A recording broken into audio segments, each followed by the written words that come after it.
찬양을 통해서 하나님께서 영광 받으신 줄 믿습니다. 우리가 사도행전 말씀을 계속 묵상하고 있는데요.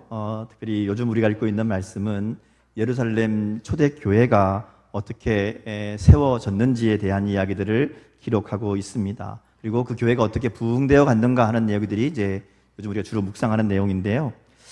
성령의 강력한 역사하심으로 시작되었던 이 예루살렘 교회는 몇 가지 사건들을 통해서 믿는 자의 숫자가 급속도로 늘어갔다, 사도행전은 이야기합니다. 특별히 사도행전 2장, 3장, 4장 말씀을 보면요, 하나님께서 교회를 세우시고 또 교회가 부흥되게 하시는 독특한 패턴이 있다는 것을 우리가 보게 됩니다. 먼저 2장 말씀을 보면요, 예수님의 약속을 따라 다락방에 모여서 기도하던 성도들에게 성령이 강력하게 임하시지요. 성령이 강력하게 임한 다음에 그들에게 나타났던 일이 뭔가 하면 각 지역의 여러 방언으로 말하게 되었다는 겁니다. 밖에 나가서 사람들에게 여러 지역의 방언으로 말을 하니까 그 말을 듣던 사람들이 깜짝 놀라죠. 그렇게 신기해하고 있는 그들에게 이 일이 어떻게 된 것인가 하는 것을 베드로가 구약의 말씀을 통해서 설명하기 시작합니다. 구약의 모든 예언들이 예수님에 대한, 하나님의 아들로 이 땅에 오신 예수님에 대한 이야기라는 것을 알게 하고요, 그렇게 하나님의 아들로 이 땅에 오신 예수님을 유대인들이 알아보지 못하고 십자가에 못 박아 죽였다. 근데 하나님이 그 예수님을 사흘 만에 다시 살리셨다, 이 이야기를 쭉 합니다. 예수님이 메시아시다라는 것을 선포하는 거죠. 그러니까 베드로가 이렇게 설교할 때에 그 자리에 있던 사람들이 이 말을 듣고 마음에 찔림을 받습니다. 그리고 3,000명이 회개하고 세례를 받았다, 이렇게 이야기하죠. 세례를 받았다라는 얘기는 예수님이 나의 구주라는, 예수님의 이름으로 내가 죄사함을 받는다라는 것을 믿는 것이고, 그리고 예수님을 나의 주님으로 고백했다라는 의미입니다. 이렇게 구원받은 성도들이 많아졌고요, 그들이 모여서 나타난 결과가 사도행전 2장 42절 말씀입니다. 같이 한번 읽겠습니다. 사도행전 2장 42절. 자, 시작. 그들이 사도의 가르침을 받아 서로 교제하고 떡을 떼며 오로지 기도하기를 힘쓰니라. 자, 그들이 이렇게 날마다 모여서 기도하기를 힘쓰고 서로 교제하고 떡을 떼면서 함께 모이게 됩니다. 그리고 그 이후에 일어나는 일들이 이제 사도행전 2장 43절에서 47절 말씀인데요, 우리가 아는 것처럼 기적과 표적이 많이 일어나고 또 사람들이 서로 물건을 통용하고 필요한 것들을 나누어 주고 함께 모여서 예배하며 교제하는 일들이 그들 가운데 늘 있게 되고요, 온 백성들이 그들을 칭찬하게 되었다라는 겁니다. 자, 사도행전 3장 4장에도 비슷한 패턴이 반복됩니다. 이번에는 성전 미문에 앉아있는 나면서부터 걷지 못하던 사람을 베드로와 요한이 고쳐줍니다. 예수의 이름으로 일으켜 세우죠. 자, 그러니까 이 사람이 걷게 되니까 너무 신나서 막 뛰면서 성전 안으로 들어가서 하나님을 찬양합니다. 이 상황들을 그 앞에 있던 많은 사람들이 보게 되지요. 이 놀라운 사건을 보면서 이게 무슨 일이냐 막 모여들 때에 베드로가 그들에게 이야기합니다. 이 모든 일은 예수 그리스도의 능력으로 된 것이라고, 예수님의 이름을 그들 가운데 선포하게 됩니다. 그러니까 이 얘기를 듣고 또 그 자리에서 믿는 자가 많아졌는데 남자만 5,000명이었다. 이렇게 사도행전 4장 4절에 기록하고 있습니다. 이렇게 많은 사람들이 예수님을 믿게 되고요, 또 그 다음 나오는 얘기가 보면 사도행전 4장 32절부터 37절까지 내용을 통해서 2장에 나왔던 것처럼 그들이 예수의 부활을 담대하게 전하고 한 마음 한 뜻이 되어서 물건을 서로 통용하고 필요를 채우며 교제했다, 이렇게 나와요. 자, 그러니까 2장과 3장, 4장의 이야기를 우리가 가만히 보면 교회가 부흥하는 패턴이 있다는 것이죠. 먼저는 성령의 놀라운 역사하심이 있습니다. 방언으로 막 말하든가 혹은 이 걷지 못하는 사람이 일어나게 되는 이 기적 같은 일들이, 놀라운, 사람들이 놀라게 되는 일들이 있게 되죠. 자, 그 일이 있은 다음에 하나님의 말씀이 선포됩니다. 복음이 전해지는 거죠. 이 일이 예수님을 통해서 이루어지는 것이다. 예수님의 능력이다. 그리고 예수님 믿는 자들은 구원 얻고 영생을 얻게 된다라는 이 복음이 그들 가운데 전해지게 되고요, 이 얘기를 들은 사람들이 성령의 감동하심을 받아 회개하고 예수를 믿게 되는 겁니다. 그리고 그들이 다시 모여서 함께 교제하며 교회 공동체 안에 기도하고 교제하는 일들을 행할 때에 성령의 강력하게 임재하심이 그들 가운데 다시 임하는 거예요. 성령이 주시는 마음을 따라 힘을 얻고 또 복음을 전하게 되고 사람들이 모이고 또 그들이 나가서 복음을 전하게 되고 이 일이 이제 반복해서 일어나게 된다라는 것이죠.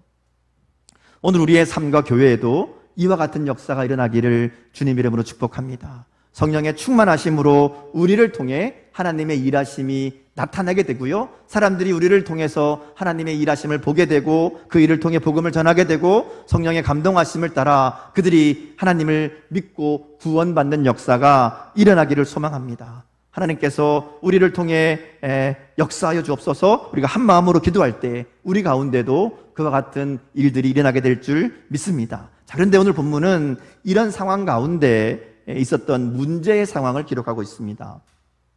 자, 날마다 복음이 전해지고 사람들이 함께 예배하고 기도하고 전도하고 교제하고 막 이 사랑으로 섬기고 이런 일들이 폭발적으로 일어나니까 교회가 사람들에게 칭찬받게 됩니다. 하나님의 영광이 드러나게 되고요, 믿는 자들이 막 더해집니다. 자, 그러니까 곧바로 방해하는 자들이 나타났다라는 것이죠. 그게 이제 4장 1절부터 12절까지의 말씀입니다. 4장 1절과 2절에 보면 제사장과 성전 맡은 자와 사도들이 예수님의 부활을 가르치고 전함을 싫어했다 이렇게 기록합니다. 본문에는 싫어했다 이렇게 나오지만 그 의미를 보면 격분했다라는 겁니다. 매우 강하게 분노했다라는 것이죠. 자, 우리가 여기서 한번 생각해 볼 게 있습니다. 예수님이 말씀을 전하실 때도 그랬고 지금 제자들이 예수님을 전할 때에도 왜 이들이 이렇게 예수님을 싫어할까? 또 예수님의 제자들이 예수님의 이름을 말하는 것을 싫어할까? 분노할까? 하는 겁니다. 사실 이들은 하나님을 가장 잘 아는, 하나님의 말씀을 가장 잘 아는 자들이고 성전에서 섬기는 자들이라고 말할 수 있습니다. 제사장이거든요. 그죠? 말씀을 가르치는 자들이기도 합니다. 가장 성전 가까이에서 말하자면 가장 중요한 일을 하는 사람들이라는 겁니다. 자, 그런데 그들이 왜 예수님의 말씀, 또 제자들이 예수님을 전하는 것, 이걸 이렇게까지 싫어할까 하는 것이죠. 왜냐하면 이들의 이 분노의 이유는 그들의 이권과 관련된 문제이기 때문에 그렇습니다. 그들에게 성전은 제사를 드리고 하나님을 섬기는 곳이지만 이 성전이 그들의 말하자면 경제적인 이익과 사회적인 지위를 유지해 주는 곳이기도 했기 때문에 그렇죠. 오랜 세월 동안 그들은 성전을 통해서 자기의 욕심을 채우며 살았던 사람들입니다. 제사에 필요한 제물을 말도 안 되는 가격에 비싸게 팝니다. 보통 한 5배 이상 받았다고 그래요. 그리고 돈을 바꿔주면서도 수수료를 받습니다. 그래서 성전을 마치 자기 지갑처럼 삼았던 사람들입니다. 경제적인 이익만 얻은 것이 아니고 성전을 관리하고 제사를 주관하고 예배를 인도하는 이 일들이 그게 하나님을 섬기는 일이어야 되는데 그게 아니라 마치 특권인 것처럼 그것 가지고 사람들 위에 군림하는 그런 삶을 살았다는 것이죠. 그러니까 예수님이 이들의 이러한 잘못을 직설적으로 지적하시잖아요. 성전을 강도의 소굴로 만들었다. 너희가 강도구나 이렇게 얘기하시는 거예요. 나아가서 성전이 무너질 것이다 얘기하면 무슨 얘기인가 하면 성전 필요 없다. 이제는 성전을 통해서 하나님께 나아가고 성전을 통해서 죄사함을 받는 게 아니라 예수 그리스도를 믿음으로 예수님을 통해서 구원받고 예수님을 통해서 하나님께 나아갈 수 있다는 것을 가르쳤기 때문에 이 성전을 통해 먹고 사는 이들에게 예수님은 엄청난 도전이었던 겁니다. 그러니까 예수님을 죽이려고 그렇게 애썼던 이유가 바로 여기에 있고 지금 제자들의 입을 막으려고 하는 이유도 여기에 있다는 것이죠. 사람들이 이 말을 듣고 그 말에 넘어가는 것을 염려하는 겁니다. 자, 여러분 생각해 보세요. 그들은 제사장입니다. 하나님의 일을 하는 사람들입니다. 근데 하나님을 섬기는 일에는 관심이 없고 자신들의 이권이 가장 중요한 사람이었다는 것이죠. 그러니까 부활을 말하는 거 싫어합니다. 그들에게 중요한 것은 부활이나 하나님 나라나 영생이나 이런 게 아니에요. 제일 중요한 게 뭔가 하면 그들이 누리고 있는 이 이익과 권리라는 겁니다. 그래서 그들은 예수님이 부활하셨다는 말, 예수님의 이름으로 행하는 이 놀라운 일들, 이거 다 감추고 싶어 합니다. 숨기려고 하죠. 그래서 사도들을 잡아다가 감옥에 가두고 예수의 이름을 말하지 못하도록 협박하고 겁을 주고 있다라는 겁니다. 오늘 우리의 관심이 하나님 나라가 아니라 이 땅의 삶에만 집중되어 있다면 오늘 우리들도 본문에 나오는 사람들처럼 하나님을 믿고 섬긴다고 말하면서도 실제로는 하나님의 일을 방해하는 삶을 살 수 있다는 것을 우리가 분명하게 기억하고 깨달아야 됩니다. 교회 다닌다고 해서 다 하나님의 일을 하는 거 아니고요. 예배만 드린다고 해서 하나님을 기쁘시게 하는 게 아니라는 겁니다. 교회를 다니고 예배를 드리지만 우리의 관심이 이 땅에서 먹고 사는 일들, 이 땅에서 성공하는 일들, 이 땅에서 내가 누리고 내가 얻는 것들, 거기에만 관심을 가지고 살아가고 있다면, 그거에만 집중되어 있다면 오늘 제사장, 교회 성전을 섬기는 자들, 그들이 예수님의 일을 오히려 하나님의 일을 막았던 것처럼 우리의 삶이 하나님의 뜻과는 상관없는, 오히려 하나님의 일을 방해하는 삶이 될 수 있다는 것을 우리가 분명하게 깨달아야 된다는 것이죠. 자, 오늘 본문의 내용을 보면, 자, 이런 상황을 이야기하면서 그 가운데 특별히 이제 베드로와 요한이 지금 잡혀 있는 사람들이죠. 이 두 사람의 반응에 집중해서 성경이 기록되어 있습니다. 왜 그런가 하면요, 이 문제는 지금 초대교회가 처음 직면한 심각한 위기이기도 하고요, 또 오늘날 주님의 제자로서 주님의 증인으로 살아가는 우리들이 만나는 문제이기 때문이기도 합니다. 자, 이 위기를 사도들과 교회가 어떻게 극복해 나갔는지를 우리가 말씀을 통해 살펴보면서 오늘 우리가 주님의 증인으로 살아가는 일에 방해가 되고 장애물이 되는 것들을 어떻게 이겨낼 수 있는지, 또 우리의 증인으로서의 사명을 다시 한번 새롭게 하는 은혜가 있기를 주님의 이름으로 축복합니다. 본문에 보면요, 제사장과 장로들과 관리들과 서기관들이 다 모였습니다. 흔히 우리가 얘기하는 공회죠. 사내들인 공회. 그들이 모여서 제자들을 위협합니다. 첫 번째 얘기하는 게 뭔가 하면, 너희가 무슨 권세로 누구의 이름으로 이런 일을 하느냐, 이렇게 이제 시작합니다. 근데 이건 우리가 많이 본 얘기죠. 예수님을 잡아왔을 때에도 똑같은 이야기로 시작합니다. 너희가 무슨 권세로 이런 일을 하느냐, 이렇게 얘기하죠. 쉽게 얘기하면 그런 거죠. 야, 내가 너희 선생 예수도 잡아 죽였는데 너희들도 똑같이 그렇게 하면 너희도 우리 말 안 들으면 어떻게 해요? 죽는다, 이런 얘기죠. 자, 그때 베드로가 성령이 충만하여서 그들에게 이야기합니다. 지금 되고 있는 이 일들, 누구의 권세로 얘기했는지 내가 모르지만 하여튼 이 사람이 일어난 이 일은 이게 지금 걷지 못하는 사람이 걷게 된 일 때문에 생긴 일이잖아요. 그러니까 이거는 예수님이 하신 일이다. 예수 그리스도의 이름을 힘입어 된 것이다. 막 이렇게 얘기하고요. 그러면서 예수님이 말씀하셨던 구약의 시편의 말씀을 인용했던 말씀을 이야기하면서 예수님만이 유일한 구원자 되신다라는 것을 선포합니다. 그리고 이제 오늘 본문이 이어지는 거예요. 본문에 보면 제자들이 율법을 전혀 공부하지 않은, 말하자면 범인, 이게 말하자면 쉽게 얘기하면 무식한, 잘 배우지 않은 이런 사람이라고 생각하는 거예요. 그렇게 알았다가 그 대답을 듣고 깜짝 놀랐다, 이렇게 시작합니다. 13절에 보면 제자들이 담대히 말했다라고 얘기하는데, 이게 이제 파르레시안이라는 단어인데요, 거침없이 말한다라는 의미입니다. 그러니까 담대하게 말하게 되었다라는 것은 두려움 없이 말했다는 뜻이라고 말할 수 있습니다. 그러니까 이제 시골에 무식한 사람들인 줄 알았는데 이 두려움 없이 당당하게 말하는 모습에 종교 지도자들이 깜짝 놀란 겁니다. 제자들이 너무나 침착하고 당당하게 말합니다. 근데 또 말을 들어보니까 그 내용이 굉장히 맞는 말이에요. 그러니까 뭐라고 거기에 토를 달 수 없는, 비난하거나 반론할 여지가 없는 그런 말입니다.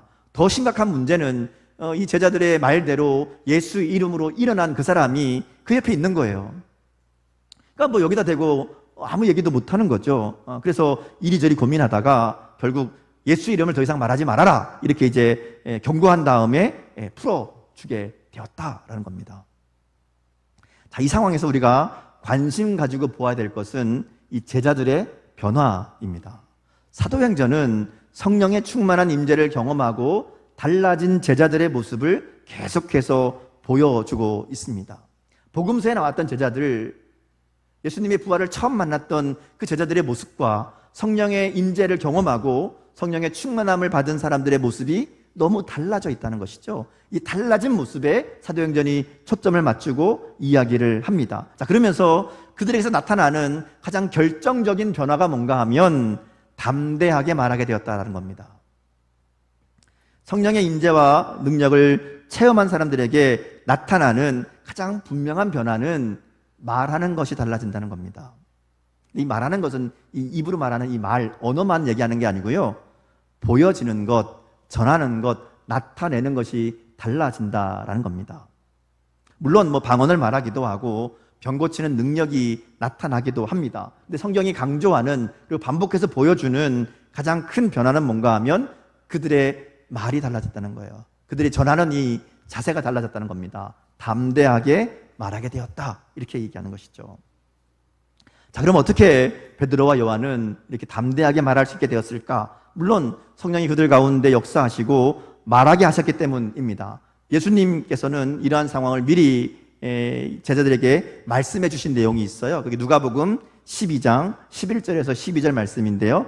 같이 한번 읽어보겠습니다. 누가복음 12장 11절에서 12절 같이 읽습니다. 시작. 사람이 너희를 회당에나 위정자나 권세 있는 자 앞에 끌고 가거든 어떻게 무엇으로 대답하며 무엇으로 말할까 염려하지 말라. 마땅히 할 말을 성령이 곧 그때에 너희에게 가르치시리라 하시니라. 예수님은 이미 제자들이 이 상황에 대해 염려하지 말라고 성령이 말할 것을 가르치실 것이라고 약속해 주셨습니다. 그러니까 지금 베드로와 요한이 얘기하는 그 담대하게 말하는 것은 분명히 성령의 말하게 하심을 따라 말하는 것이라고 생각할 수 있습니다. 듣는 사람들이 다 놀라는 거죠. 성령이 주시는 말은 그저 이 좋은 얘기 혹은 입담 좋은 것, 듣기 좋은 것 그런 이야기를 하는 게 아닙니다. 논리적으로 잘 정리해서 말하는 게 아니라 성령이 말씀하시기 때문에 그 말을 듣는 사람들이 그 말의 깊이와 능력을 깨닫게 되는 겁니다. 야, 뭔가 다르구나라는 것들을 느끼게 된다는 것이죠. 자, 근데 그 내용이 뭔가 하면 우리가 보고 들은 것 이렇게 얘기합니다. 제자들이 보고 들은 것을 말한다라는 것이죠. 그들이 담대하게 말할 수 있는 능력의 이유는 뭔가 하면 그들이 보고 들었기 때문입니다. 제자들은 자신들이 직접 보고 들은 예수님에 대해서 말하기 때문에 더 담대하게 말할 수 있었다라는 것이죠. 그래서 13절 하반절에 보면 또 전에 예수와 함께 있던 줄도 알고 이렇게 얘기합니다. 이게 무슨 얘기가 하면 베드로와 요한이 담대하게 얘기할 때에 듣는 사람들이 저 사람들 예수와 함께 있었던 사람들인데 라는 게 생각났다는 거예요. 오늘 우리의 삶도 베드로와 요한처럼 예수님을 담대하게 말하는 삶이 될 수 있기를 바랍니다. 근데 담대하게 말한다는 것은 지금 말씀드린 것처럼 큰 소리로 얘기한다든지 자신 있게 얘기한다든지 이런 게 아니라 보고 들은 것을 분명하게 보여주는 겁니다.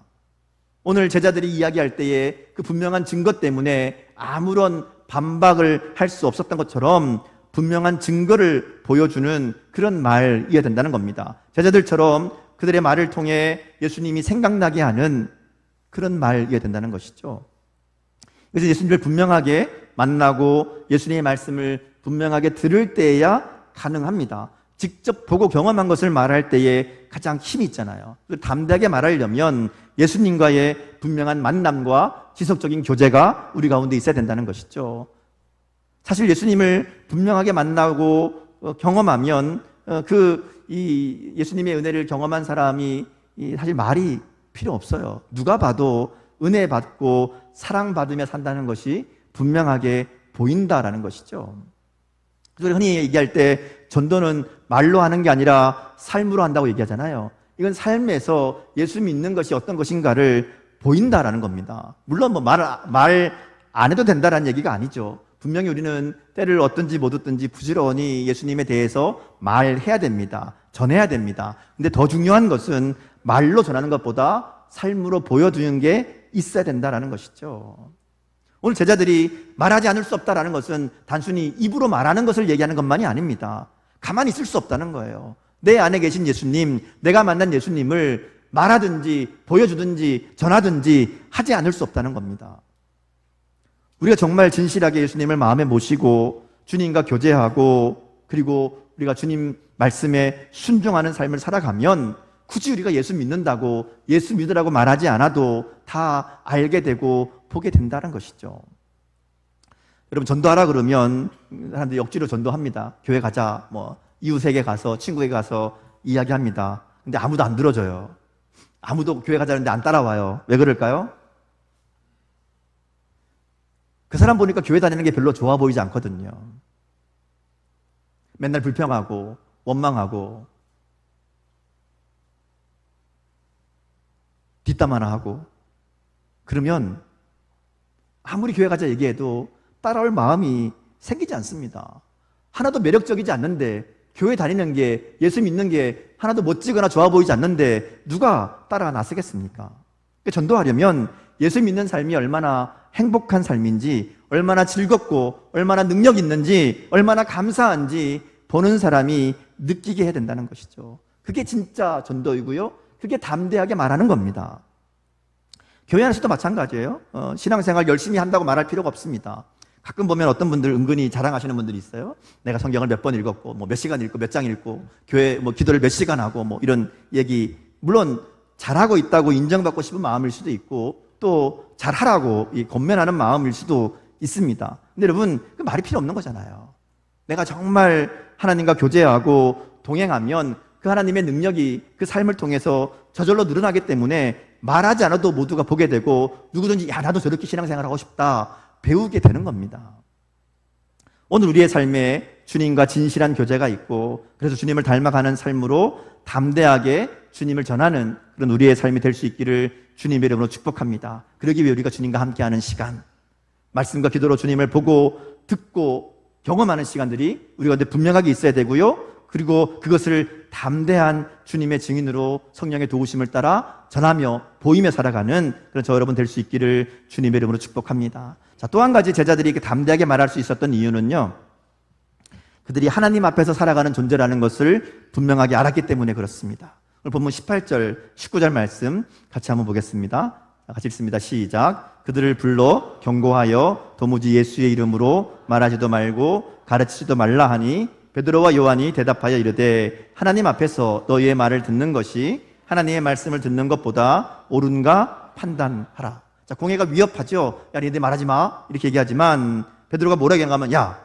하나님 앞에서 너희 말 듣는 게 맞냐, 하나님 말씀 듣는 게 맞냐, 뭐가 맞냐 이렇게 묻는 겁니다. 그러면서 우리는 말하지 않을 수 없다 이렇게 얘기하거든요. 제자들이 이 공회의 협박 앞에서도 두려워하지 않고 담대하게 말할 수 있었던 이유는 우리가 지금 하나님 앞에 있다, 이 분명한 확신이 있었기 때문에 그렇습니다.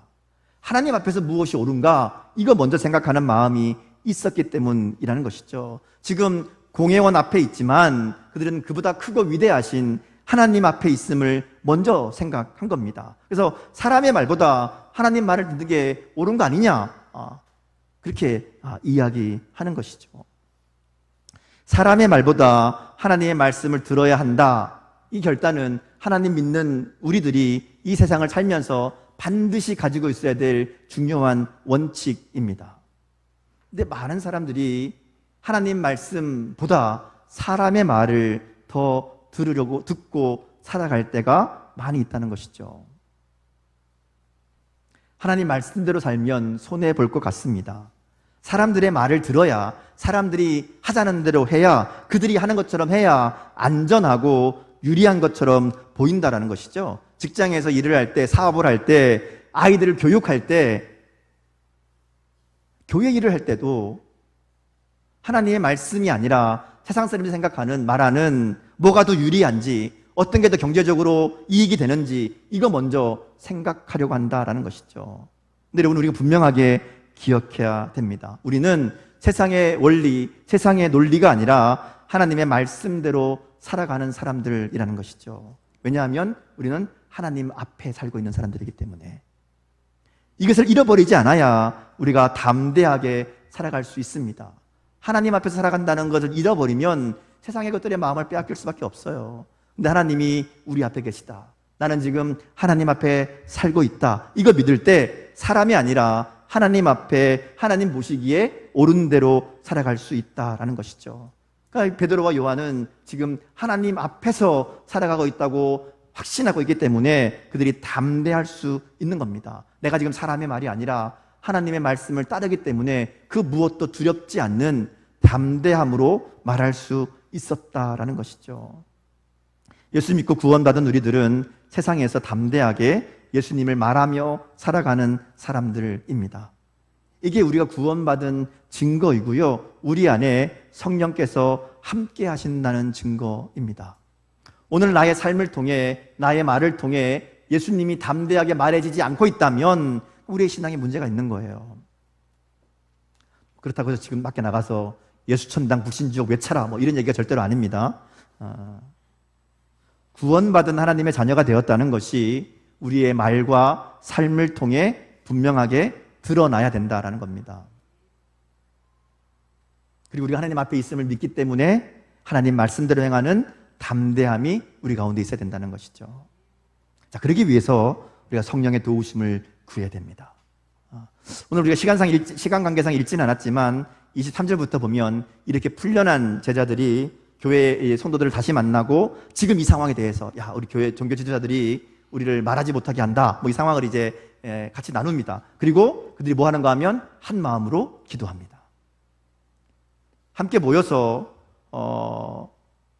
간절하게 기도합니다. 이들이 드린 기도도 중요한데요, 자세한 내용은 오늘 제가 좀 시간이 없으니까 다음에 나누기로 하고, 간단하게 말하면 그들의 기도는 자신들의 안전과 평안을 위한 기도가 아니었다는 겁니다.